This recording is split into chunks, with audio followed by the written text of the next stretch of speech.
Hey everybody, this is Miss Tasia Simone, and you are now tuned in to episode 3, Keeping It Real with Miss Tasia Simone. Tonight will be a very chill episode. This interview was actually not even planned. It was just kind of on the drop of a dime. We just decided to, go ahead and get the interview done tonight. So I hope everyone is having a blessed week. It's late night, so we just vibing tonight. Our special guest tonight will be Miss Jade. Jade is from Chicago, and we met through my story as well. I've been meeting a lot of people through my story. We met through my story as well, and actually, you know what?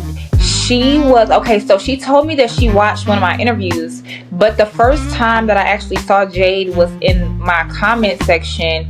I had just cut all of my hair off, and I wasn't really feeling myself. I wasn't feeling my best. And she was in my comment section, and she just gave me so many uplifting words and so many words of encouragement. And so that's the first time I really noticed that she was one of my subscribers, and I really paid attention to her. Honestly, y'all, contrary to what you guys may think, sometimes those comments really, really make a difference. I know I'm not the only content creator who can attest to this, that sometimes when you read your comments, yes, the negativity that's gonna be there, that's haters gonna always hate, that's just what the fuck it is. But with the positive comments, when people genuinely comment and really, take time out to subscribe to your channel, comment on your channel, it makes you feel good. So yeah, Jade is just very down to earth. Let's go ahead and get into episode 3 of Keeping It Real with Miss Tasia Simone. All right, everyone, we have Miss Jade with us today. How are you, Miss Jade? I'm good. Hey, family. I just had a baby 2 weeks ago. Be nice to me. I know I ain't looking the best, but work with me, okay, y'all? Just don't. Y'all better be nice to her, okay? We're not playing. I've been pregnant for what felt like a year, so I just got done October 1st. I love her so much, but I am very, very sleep deprived, I would say. I'm happy that you are here today, girl. So let me just keep it real with y'all, since this is Keeping It Real with Tasia Simone. Okay, so I had an interview today, and we had some technical difficulties all day. And my interviewer had to get on the flight and head home. So I'm upset, because I'm man, I've been planning for this interview. And you just, with technology, it's just, you just never know. So I'm sitting here and I'm let me call Jade and see what she doing. I called Jade, y'all. She cooking, taking care of her family. And I asked her, will you come on? Because we were supposed to do our interview. Right. What, next week? Yeah. We made a plan for next Sunday. Yes. And she was like, girl, I'll do it today. I'll do it. Yes. And that's why I'm saying, forgive me, y'all. But yeah. Yes. So thank you for You're coming welcome, on at the love. drop of a dime. That's a real You're motherfucking welcome. friend, okay? Yes, it is. Thank you, beautiful. I definitely try to be just what I say I am, a good friend, a good supporter, and I'm so proud of you. So, of course, I want to support you in everything that you do. Thank you. Okay. So I always start with my guests on how we connected, how we met, and from what I understand, it was through my Trapped Anonymous interview, was it? Yes. Yeah. Yeah. I seen you on Trap Anonymous, and I started I was I want to know who she is. She's a very powerful, strong woman, and I really connected with your story, not through my own life per se, but I connected with you with going through something, and I say staying in your power and not being a victim to your situation. So I really like that about you. Yeah. So what I did not know is that you even watched my Trap Anonymous interview. What made me notice you was your comment. So everyone knows, if you did not know, I just cut all of my hair off maybe 3 months ago, and I have a pixie cut. And so I was so sad, especially the first month. I was so sad, and I'm trying to figure out how to navigate my new look. And Jade was in my comments just giving me words of encouragement. When people leave good comments, it does have an effect on content creators, because sometimes we just be having our days. Of Um, course. And I was just like, girl, you are so much more than your hair. I did the big chop 2 to 3 times and you feel free. You get to really see how beautiful you really are. You get to have a confidence that's not hidden behind makeup and hair, which a lot of us do, especially as Black women. So I think it's brave to cut your hair. I was like, girl, it's going to grow back. yeah, yeah. You know what? And then that's what I had to keep reminding myself is that it's gonna go back. I'm gonna put. I think I'm gonna insert the clips below of me getting my hair cut. I didn't really get all of it because I started to record like after she started already cutting my hair off. But I tried to get a little some. I might put it in here so y'all can watch me get my little big chop. But yeah, so she gave me some words of encouragement and it just really uplifted me. And then I was live one night. And Jay was on my live. And I think I was talking about doing a podcast, or I think I was talking about a vision board, something. Maybe just yapping about nothing, to be honest. And Jay was in my comments and we was talking. And she was like, girl, call me. And I'm like, girl, okay, I'm about to call you. And it was so Exactly. authentic because I Yeah. wasn't doing shit at home, chilling on live. So I'm like, fuck it, I'm about to call her. Yeah, And exactly. I called her and we've been chopping it up ever since, y'all. Yes. Yep. That's exactly how it happened. I think our first phone conversation was like 2 hours long. It was. It So, was. It was like very genuine, authentic. It's so hard to connect with women sometimes, especially Black women. So it's so nice when we can just come together. Especially, I hope your podcast bring more of us together because we need that. We need to start encouraging each other, showing love to each other, and not that fake love stuff, but real, authentic conversations. Like you said, keeping it real. And I think that's going to really help us. That's what I've been wanting to do, and I think I told you that in that conversation. I want Black women, or I don't want to say women in general, specifically Black women, for us to start, encouraging each other way more and being there and supporting each other. So that's what I absolutely. believe in. Yeah. It's like you said, it's very hard to connect with women. And I say that because I'm such an intellect Hmm. that, a lot of women aren't. And it's surprising. Like when you are a certain way, I guess it's surprising when other women it's not natural. And when I say a Exactly. certain way, I just mean a deep woman, I a know. I know spiritual exactly deep. what you meant. Yeah. Yeah, like, Yeah. and so because you would think it's second nature, but it's not to some women. At my So age, no, I don't think that. I actually think it's more rare. yeah, It's so easy to be, it's way easier to be superficial than it is to be deep. It's yeah, just easier. And it's easier to keep things on a surface level. People don't want to talk about those subjects that make them feel things. They're scared of it. for sure, for sure. That's why I said we need to bring them phone conversations to keeping it real with Tasia Let's do Simone. it. Let's do it. And so, honestly, Jay was one of the first people that I talked about, my podcast to, because again, when I first started talking to Jay, I was just doing a vision board. I wasn't even close to starting a podcast. It was an idea, but I wasn't really like, I didn't even have a Ready. name for it. And Mhm. so, now that that it's here, I'm really excited. And when you told me about it, all I saw was you said it and you did it. So again, I'm so proud of you, honestly. Thank you. The first thing I want to talk about is that I have been married several times. This is my third marriage. So let me just put that out there. I have been married. I married a Black man. I married a white man before the African. So I say that to say that I don't want to seem to be like against American men, but the climate and dating for anybody that has children that's in your 30s, 35, and like me, 37, it's harder to find a guy that's number one going to take you seriously and that's going to, in my opinion, be in shape, care about their health. Like you can't really have standards if you come in with baggage or what they claim to be baggage. Yeah, So you know what I mean? So yeah. what I did was I wrote down every single thing that I wanted in a man. I wrote, how the height that I wanted. I didn't say he had to look like blank, blank, blank. But I did say I wanted to be attracted to him. I Mhm. put down, that I wanted him to be, physically fit, somebody that took health into consideration. I mean, everything that I wanted, I wrote down. And when I wrote it Mhm. down, I said, okay, what type of woman am I going to have to be to attract this type of guy?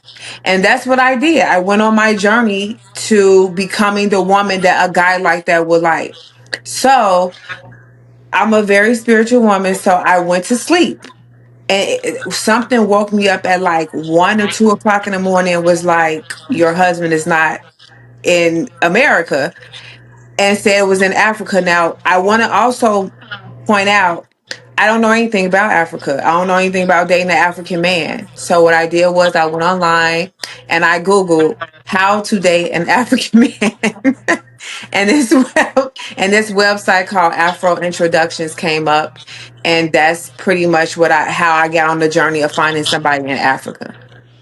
So, question, you said after 30 it's harder for men to take you serious, or you feel like, they come with baggage or some baggage. No, they feel like we come with baggage. Oh, they feel like we come with baggage. Why do When you I feel say that we, I mean, okay, so when I say we, like, look at the podcast, look at the rhetoric that is being spilled out about Black women, about single mothers. Even if you, like, it doesn't matter if you were married or not at this point. They assume that you wasn't married, and even if they do want to date you, they're not talking about marriage at all. Marriage is You don't think so? not at all. I know Okay, so. you saying 30 and up that men are not looking to They're marry not women? looking to marrying women my age. No, not How with old are kids. you? 37. 37. Okay.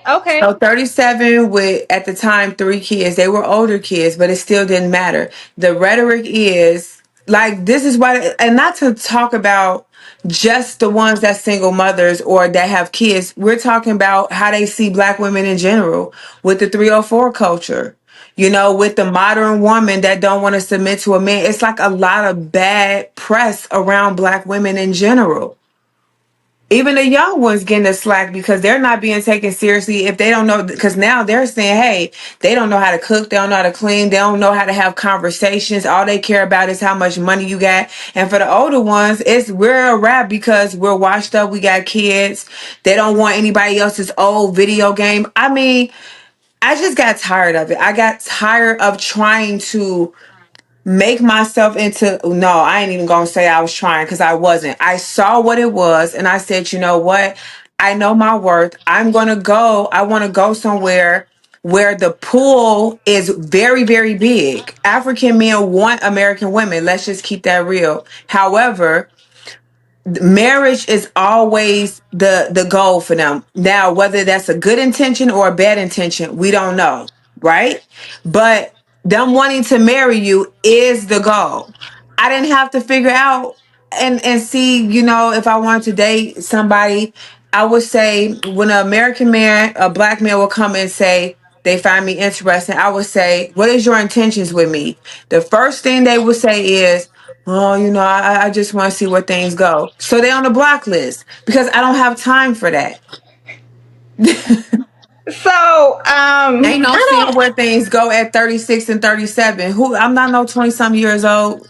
I'm not 20 anything. So what are you talking about? I'm close to 40. Which, if your intentions are to date me, or if your intentions are to possibly be married, what is that? And when you ask a man their intentions, they usually have one or they don't. And if they don't have any intentions, it's usually they're just in it for a good time and see how much they can get from it. And I don't have time for that. I'm 30, and to be honest with you, I thought when I turned 30 I would feel like some big girl way, and I still kind of, I feel more mature in some ways, and I feel more level-headed in some ways, but I definitely still feel like I'm growing. And so I'm 30, I don't have any kids, and I still feel like I got a lot of life in me. So when I look at myself, I still feel like I'm that big. I know what you mean. Yeah, I feel like I'm that. I feel confident, and I still feel very wanted in the world of men, I guess. I feel like it is a bad narrative on Black men, that Black men don't want to be married, or that Black men don't want to, and just hear me out, don't want to have families.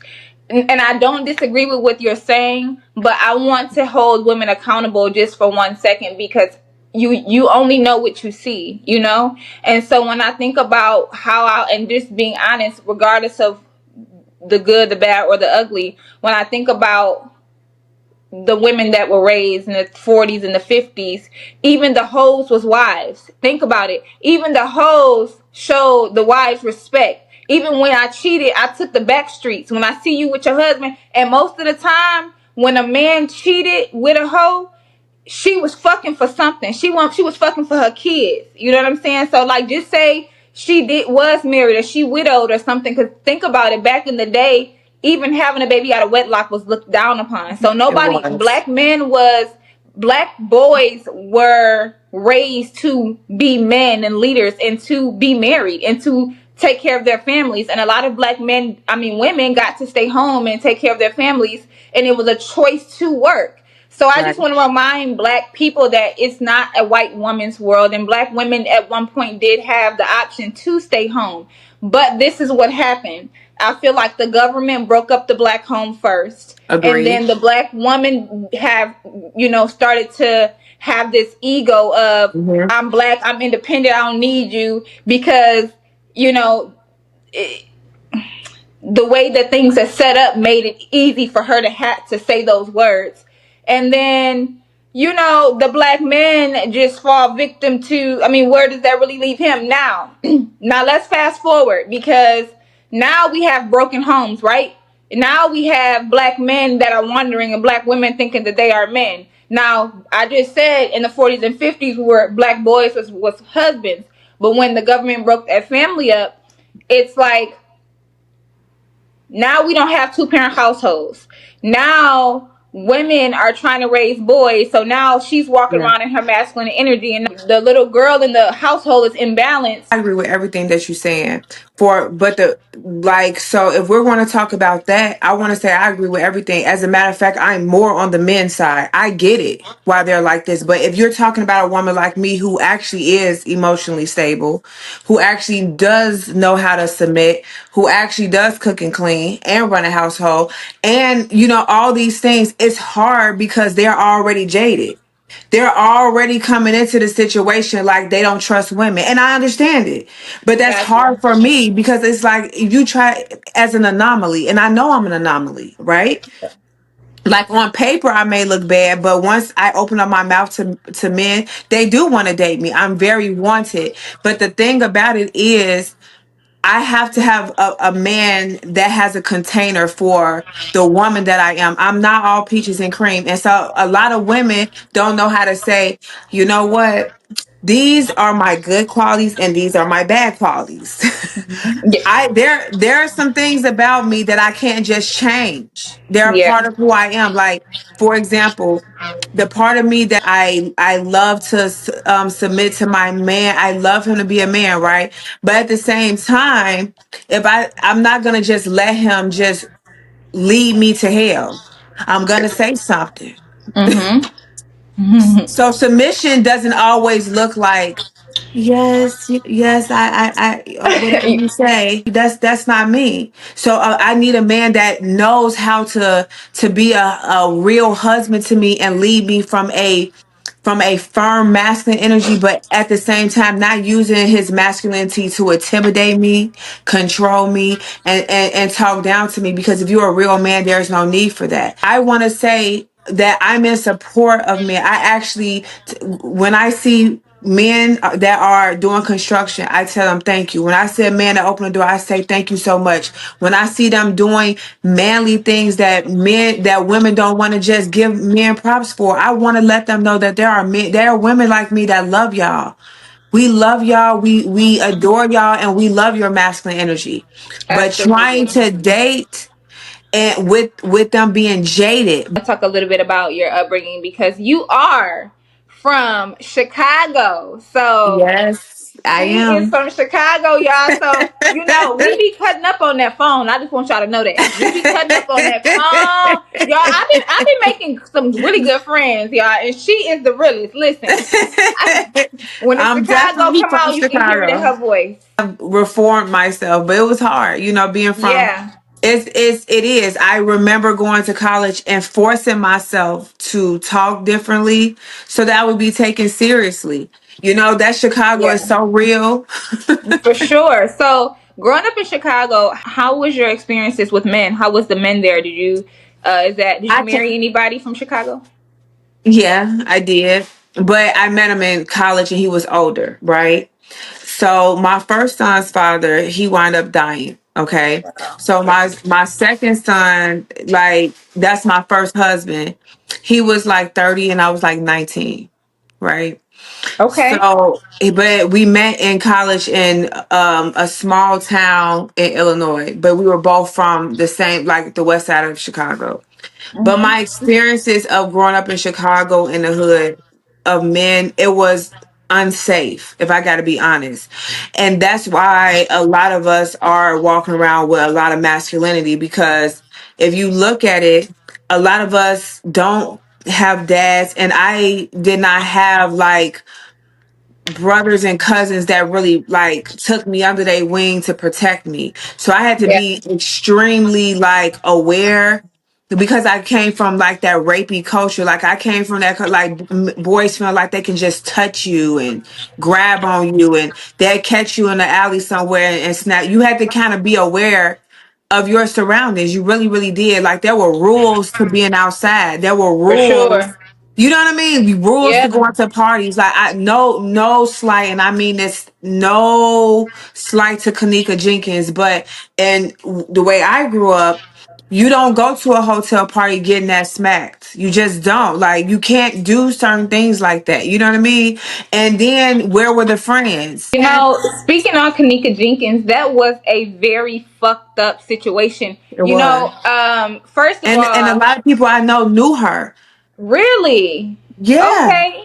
So Um, and she was, but she was in that. And this is not to say that it was her fault at all, but that's what I'm talking about. That awareness, like we wasn't going to no hotel parties with no guys and just getting that messed up because you can't trust it. That's how it was growing up in Chicago. You couldn't trust that guys was going to be on their best behavior with you.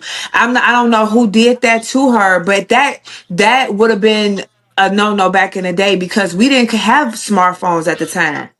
It wasn't no social media cameras. You came up missing. That was just what it was. man, and then the thing is, I think that sex trafficking and like even just all the dangers in the world has Yeah. always been a thing.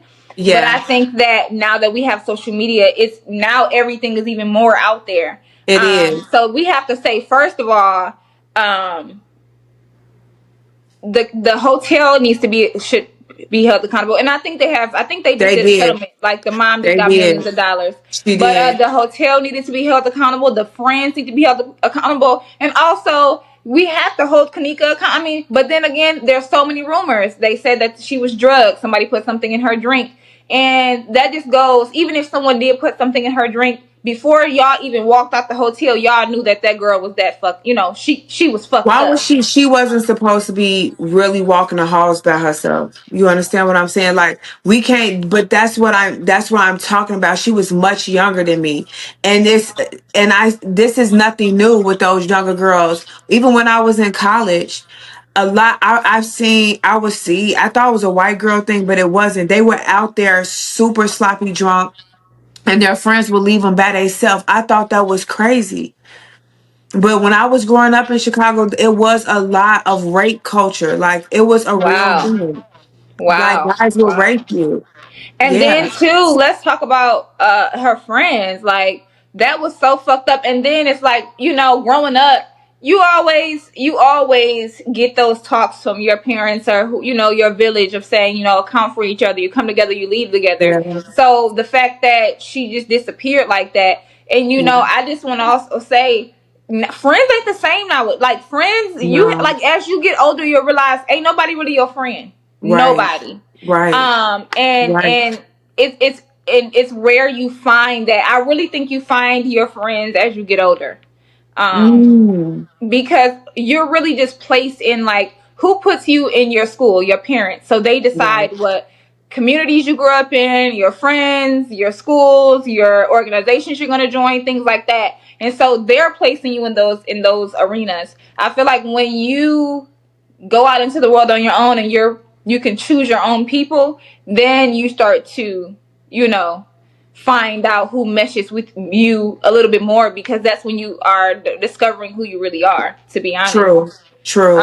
And That's very true. yeah, so, and I think that even with a situation like when everything came out with me and my situation, like, I think you watched my 5-part series on my YouTube channel, and you watched my Trapping Anonymous, am I right?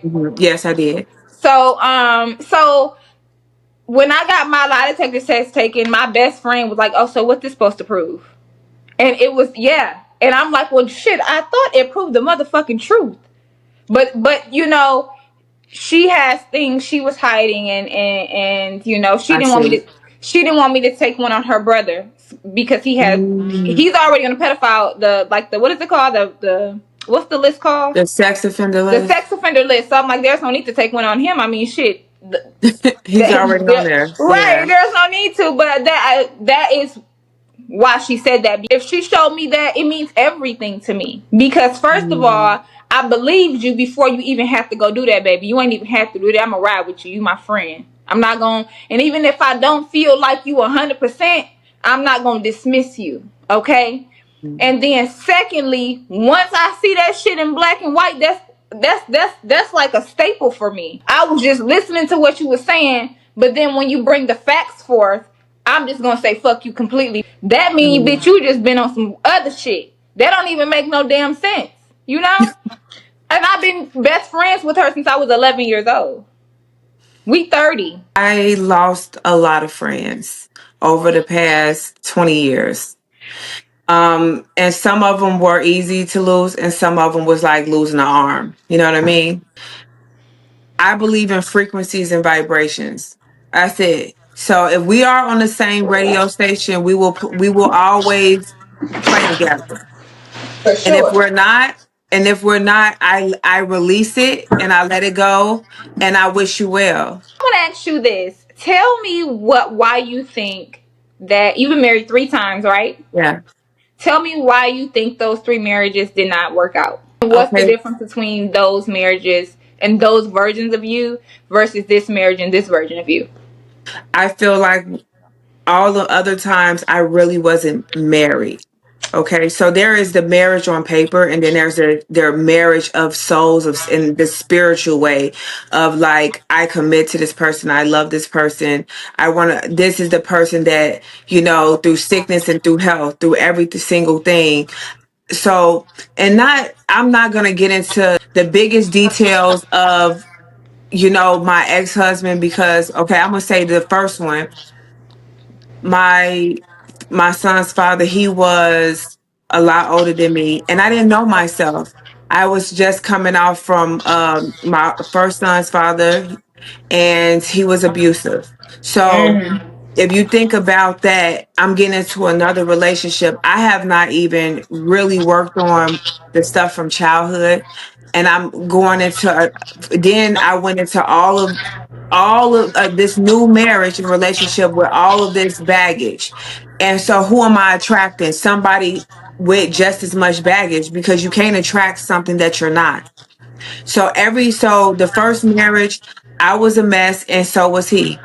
And then instead of me going into some type of therapy or getting myself together, I went and got into a whole nother relationship. And this time it was with somebody who went to Iraq, who was a Marine, who had drug issues. So as much as I tried to run away from the stuff that I went through with my mom, I ran smack dead into it with just this white man who I thought was just the best thing ever. And I stayed with him and went through all of that trauma with him, because I was still the traumatized little girl. What about the white man made you feel like he was the best thing ever? And was it because you feel like you were so mistreated by black men that the way he treated Right. you made you feel like a queen? 100%. Because the first thing that was different was he didn't mind paying for a lot of stuff, even with my children. It was new for me.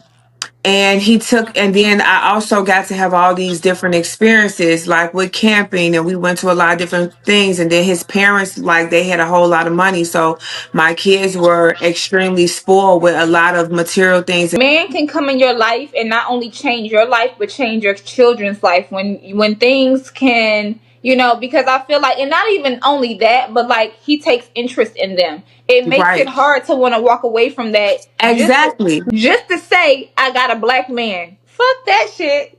Fuck that. Just to say I got a black man. Nah, I'm gonna go with Tommy over here. Okay. He wound up being the one of the worst. He was the worst.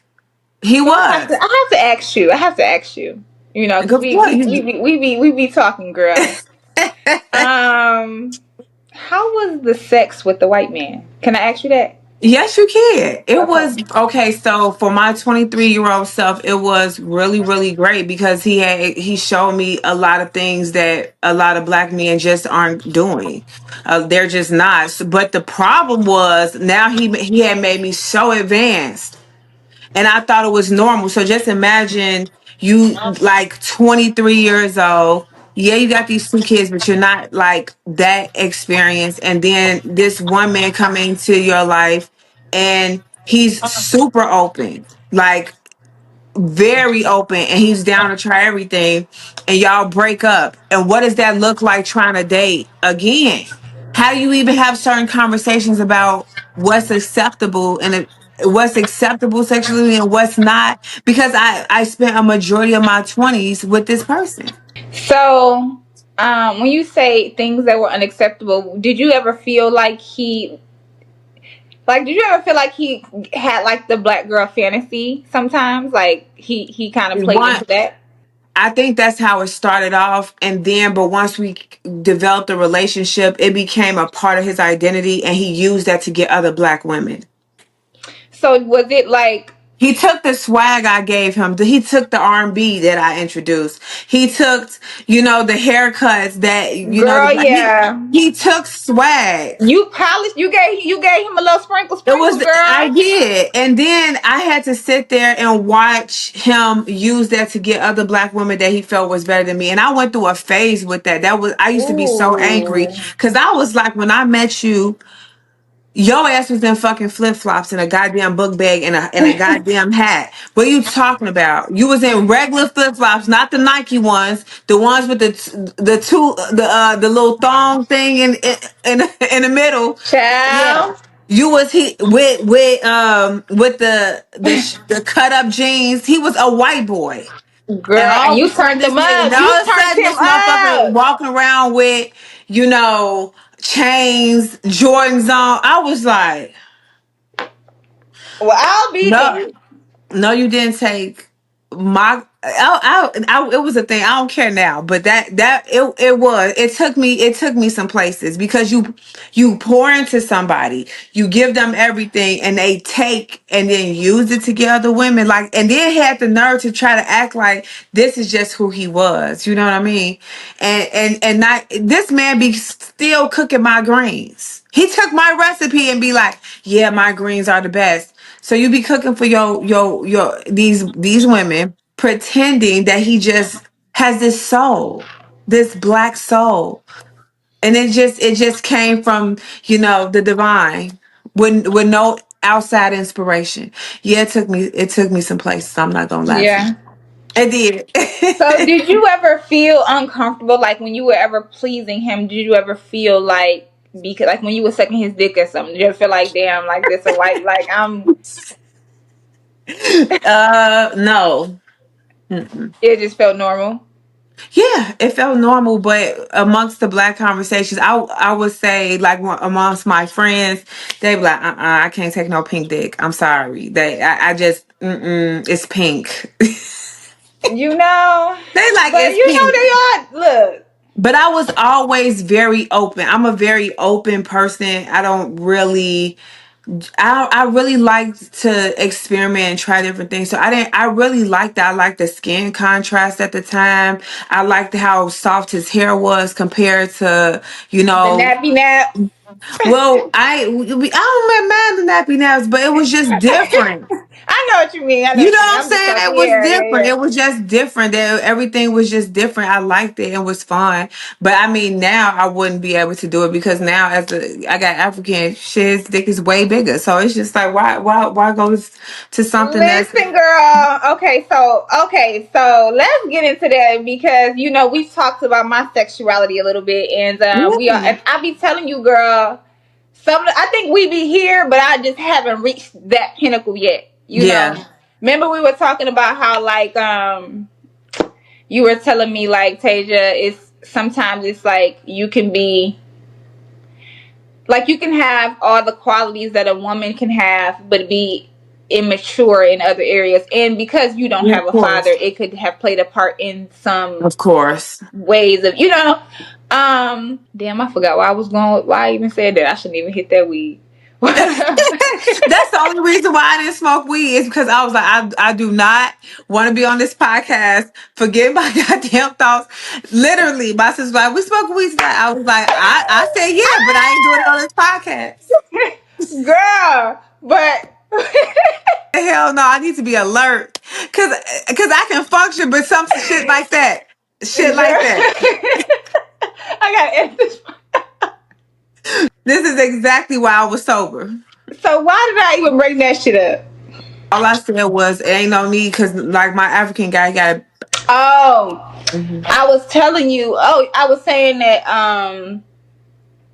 I'm not really sexual like that. And you were, I'm Yeah, not going to say sexual because let me just make this clear. When I be saying I'm not sexual, I don't mean that I don't like to have sex. have I don't sex. mean Yeah, that I don't like black chocolate men, you know, or white vanilla men or whatever God may bring into my world.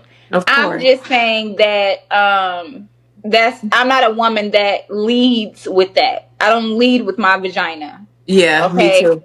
I don't lead with my sexuality, I just don't. That's not who I am. And I don't Yeah. use it to manipulate men. Like I Okay. don't. And you can ask any guy that I've ever dated, talked to, whatever, they'll tell you Tasia is not a woman that is going to try to manipulate you with sex. That's going to be the last resort. Even though I'm learning, maybe Tasia, you need to switch some shit up. They don't need to be the last resort. Move that shit to the front a little bit. Because I only say that because men use their dicks to do it, and even when they don't mean to. I just feel like it's this is what I would say about me.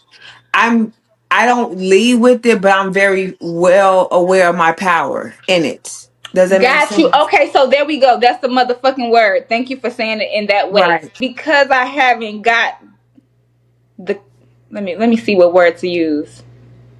Because the coochie have never contracted for real. I'm talking about it. Mhm. Nobody ever got That in the orgasm, I motherfucking know. let and You I can't don't let everybody hit that bottom like that. It drive you crazy. If you don't know how, I promise you, it I'm gotta be the happy right nobody one. hit the bottom yet. Thank you because I don't got time. But I Make you crazy, girl. girl, because I haven't had certain experiences like that. I'm happy that I haven't. Have sex with someone, you start to get attached. But example being You're like, supposed to. yeah, like If you are an oxytocin woman, but some of these girls are more wired with dopamine, so they fuck like niggas. So so when you say power, oh, that's what I was getting to. I know that pussy is power. Don't get me wrong. yes, Like I yes, know that if I really wanted to, I could move around with my shit. Like I said, nobody hit the bottom as you said. So I'm not gonna say I don't know my power, but I know it, but I haven't walked in it yet. So Mhm. so that leads me to you talking about your husband. So you said that you were the first person to kind of open him up sexually, and I I think did. that is so interesting. But let's It is. rewind a little bit because we talked about you finding him in Africa, but we didn't even talk about like how you even got to in your mind saying Africa, like why you chose Africa, and when you got there, were you like in culture shock? Was it Yes, overwhelming? yes, yes. So okay, so first thing is I had standards, right? So as I was dating or filtering through a lot of these guys, I already knew what I wanted, and I also knew I was an opportunity. So I wasn't stupid enough to think like, oh, they just see me as a regular girl and they want to date me. It was like, okay, well, if you want to, if so, whoever this mystery guy is, I understand that you may want to come to America, but I also have these standards. Mm-hmm. Now, I'm not going to say that. I'm not going to tell them that, but I'm just coming at it from a very logical space, right?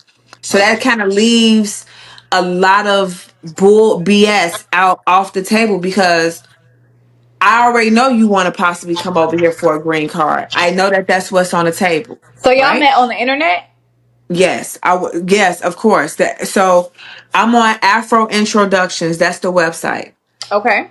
And so when he first met me, he was I had no idea this was my husband. Okay, I was kind of mean. I ain't gonna lie to you. Okay, that's just That's all how I right. was. I was mean.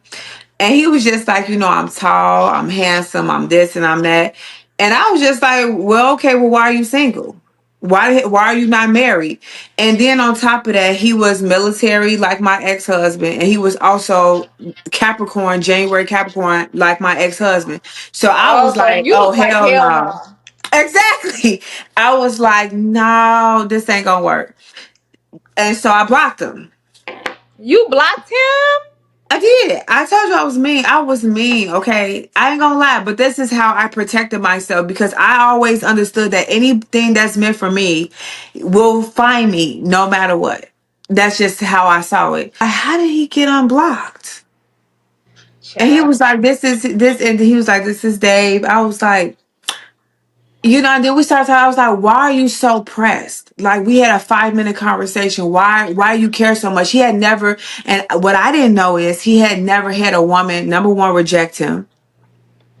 And number Okay. two, yeah, and number two, he never had somebody really just like not really care. I like knew my worth and he knew his worth because what I didn't know about him is he works with the president in Gambia. He's like a big deal in Gambia, not like a president or something, but he's like very popular. So he also is a man of like, I'm somebody.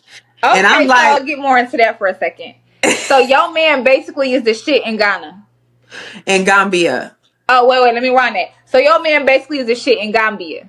I will say that he is definitely amongst the popular people, for sure. Okay. But I ain't gonna lie to you, I ain't never liked guys like that. So I was just but he played it off modestly. He ain't really tell me. I had to find out when I got down there, but I knew that I needed a man that was probably military, that knew how to work guns and protect me because that's what I required. So when I got down there, I knew I was going to be highly protected because the military is they're over the police. Police don't even carry guns. They are the only people that carry guns. So I wanted to make sure I was in very well protected hands, and I was. But I was culture shocked. I hated there. If I gotta be honest, it's pretty horrible, and it made me really appreciate America. So you meet on the internet.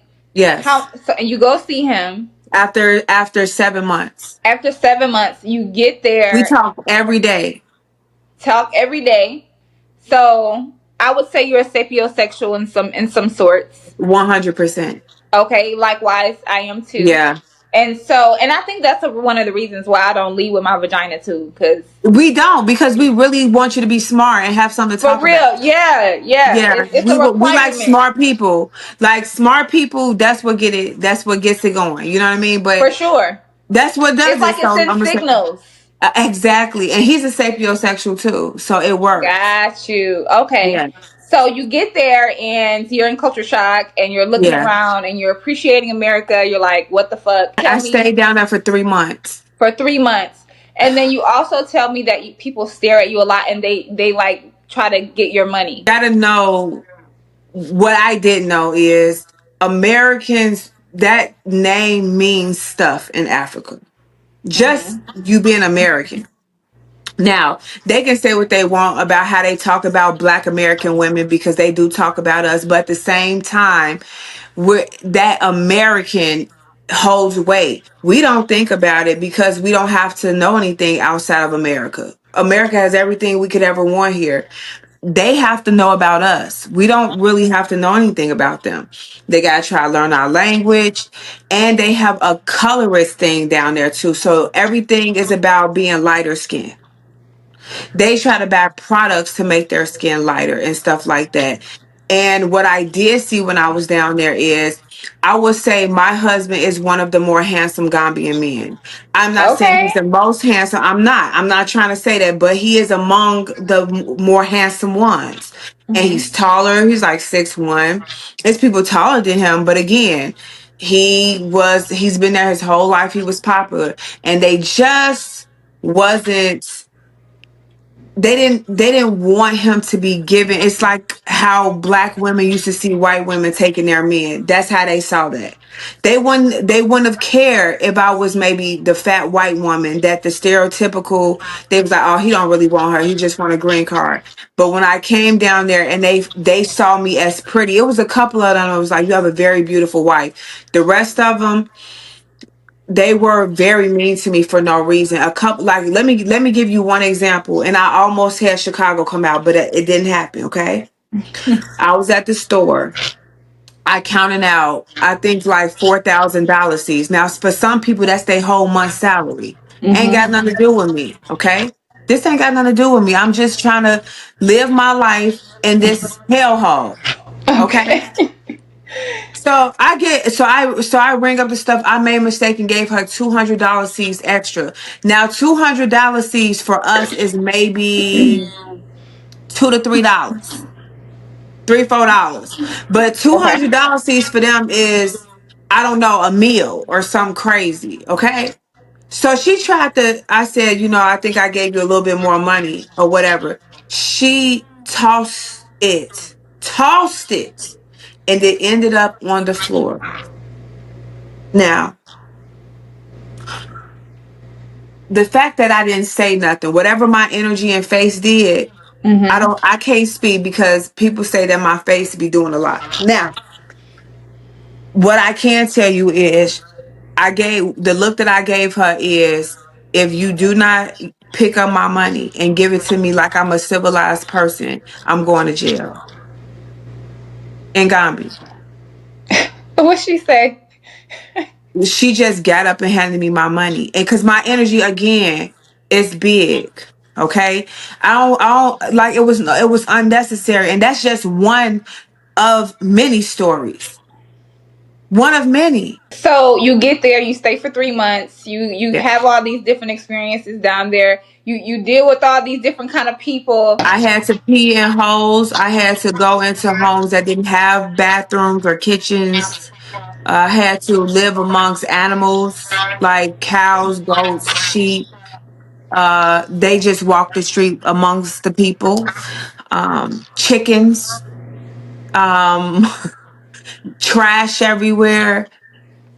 And you Whew. can't, and the thing about it, Gambia is very, very proud country. So they lie. And then I wanted so badly to just vlog my time there, but I noticed that I couldn't do it without it being some type of repercussion for my husband, because it's very small, and they have people, in my opinion, that just watch the internet to see anything bad that's being said about Gambia, and it will reflect badly on my husband. So a lot of times I just did not say something. I did not put things out there because of who he is.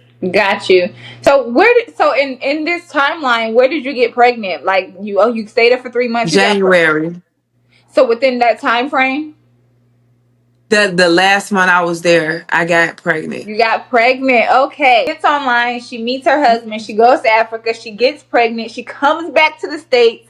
Her husband stays in Gambia. Then she, is going through her pregnancy. And then as I'm getting to know her, she's explaining the process of getting all the paperwork together to get his green card to get over to the United States. And then because his job is so important over in Gambia, it's going to be hard to get dates and everything together for him to even get home to see his baby. I'm excited to meet him because I've never met anyone from Gambia, Hmm. and I met someone from, it's a whole movie. Is it Hotel Rwanda? Uh-huh. Okay, Yeah. I met someone from Rwanda, but he was totally different from a different African that I met. So they're Yeah. all so different. And they all come, and so it's like first, because even in Gambia, they have a bunch of different tribes. Got you. So it's like, even though everybody's Gambian, it's like they're divided by tribes. So even amongst Gambians, they're divided. So you can only imagine Africans. So when you say Africans, that's like saying American.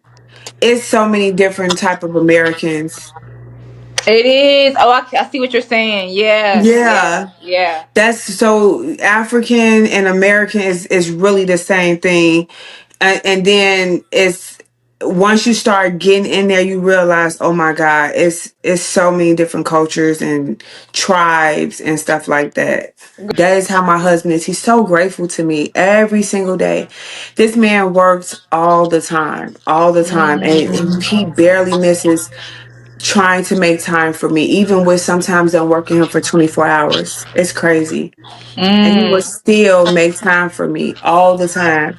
That's probably why I fell in love with him, because I wasn't really requiring, I didn't say this, I wasn't requiring money, but I was requiring effort and time. I didn't have to tell him that. He gave me that. I think that that's pretty much the same with me. I feel like every woman requires time. I feel like, how do you get to know the person if you don't spend time with them? But it is some men who put money before time. Like, I'll give you $5,000, but I'll be gone for about 2 weeks. That's exactly what I'm talking about. I won't hear, and you won't hear from me. And some women are okay with that because they'd rather have the lifestyle than the man. And that's just not me.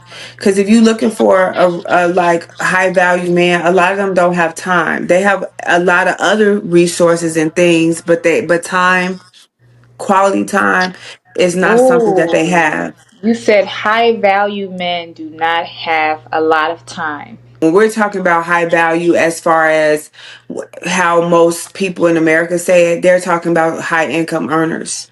And they don't have time. They don't. And a lot of women are like, hey, I would rather be, a passenger in a Rolls Royce. One of maybe 3 or 4 passengers in a Rolls Royce than having your own, maybe, I don't know, Nissan Altima or something.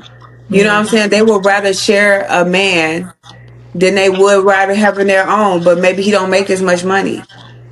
And that's the thing. That's the, like, I'm at a point to where I require money. You are an American, okay? You definitely should. Because if he was an American man, I would expect for him to be able to bring something of value to the table. But his money doesn't count for anything here. Got you. And that's just the sad truth. It is. It really just is. I really want to just get into some things that you want to discuss. I know that you're so educated on so many different things, and you're so spiritual, and you're so in tune with yourself. And I think me meeting you helped me become more in tune with myself, and, like, you getting in my butt about just being more mature as a woman. Always let you know just how powerful you are, how amazing you are, and how your journey is uniquely yours. That is my whole thing. Like, I am all about people realizing that their journey is theirs. There is no mistakes. There is no such thing as a mistake. You're just going from one place to another. And what did you learn from it? So really don't beat yourself up for anything. My only criticism is to, when something happens, analyze it, take the lesson, and then let it go. You want to ponder on things and think about, why should I don't want you doing that no more, because what you did is done. So you can either, what do I tell you? Either come up with a solution or leave it alone. But don't unnecessarily tangle yourself up in negative thoughts. I don't have any criticisms for you, because I feel like you do enough of that on your own. I know that about you. My spirit tell me that about you. I do. I'm hard on myself for That's sure. what I'm saying. You don't need that from me. We hold ourselves to a certain standard, and we're like, anything bad, we're like, we're going to fix and change it. But sometimes maybe it's supposed to be that for right now.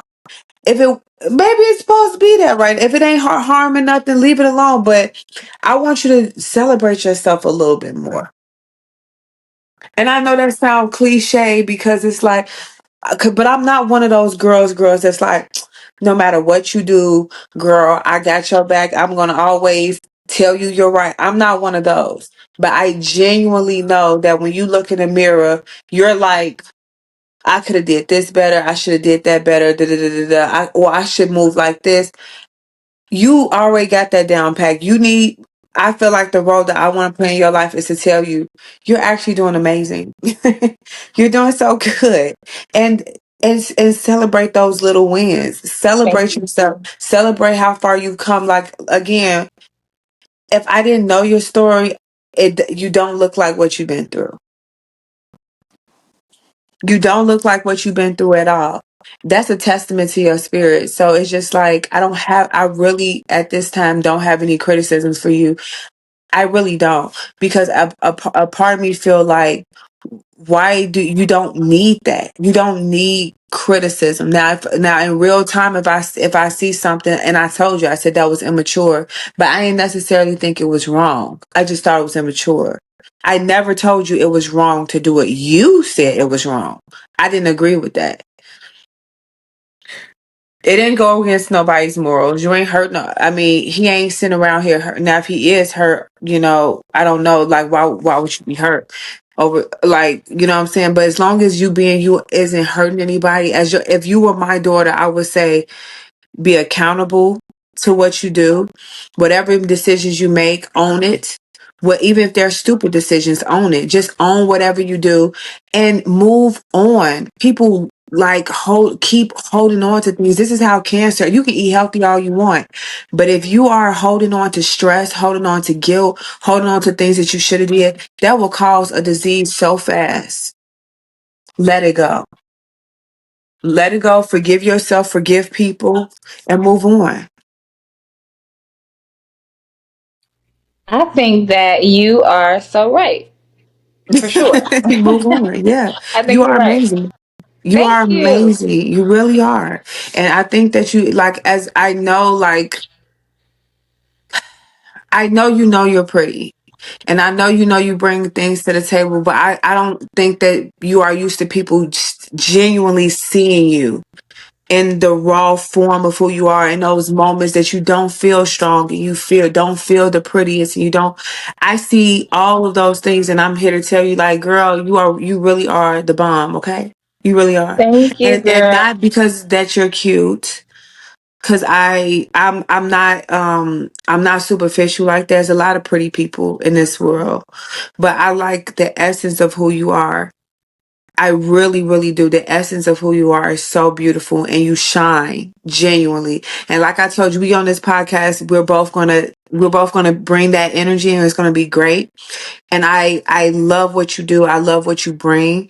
And I would say the only criticism I really do have for you is let shit go. Let it go.